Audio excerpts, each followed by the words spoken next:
The purpose for the law, and the reason why we have laws, I'm talking about y'all's law, I'm not talking about man's y'all, is to protect the disadvantaged from the ones that has power and authority over them.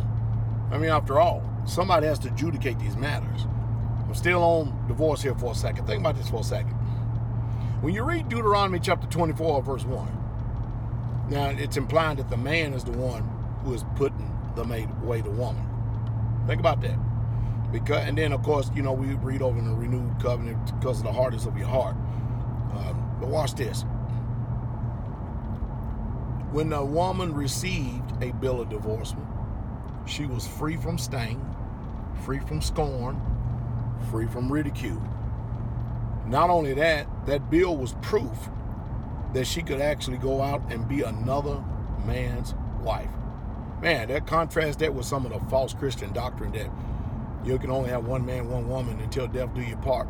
And if you are divorced and remarried, then you've committed adultery. Well, that doesn't sound like what the book says, though, does that's not the law, because the law says if a woman receives a bill of divorce, then that bill is showing her, showing everybody that she is released from a covenant relationship, which a man is going to be accountable to y'all for, and she's free to go and be another man's wife.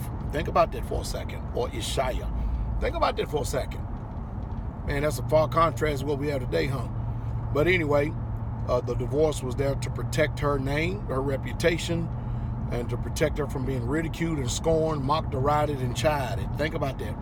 And what do people do in this wicked, wicked world when their heart has grown hard towards their wife, and then they can't stand them? They abandon them, they forsake them, they put them away, they trash them, then they go out and trash their name, their reputation, and just start making up all kind of stuff in order to sway public opinion. Then some of the people out there are so dumb, so stupid, that they believe all this scorn and ridicule.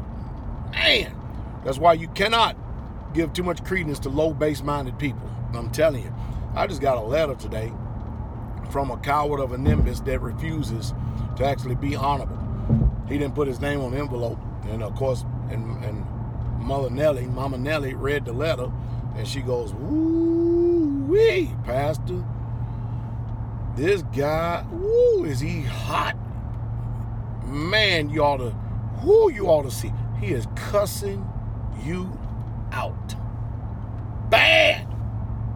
Dropping all kind of F-bombs and everything else. We may use it for entertainment purposes once I get back home from Georgia. But I know a lot of you think that I make up stuff like this. Can you imagine? I don't know this guy. I'm not even fooling with this man yet and still. And you know what one of his biggest problem is? His biggest problem is that I believe in biblical law, biblical marriage. We may even use it for entertainment purposes and stuff. Matter of fact, I may read it. It ought to be funny. I may even get Nellie to email it to me in a PDF form. Of course, I have to walk her through it. Well, we may deal with it when we get back, but you're going to learn something. How bad people hate truth.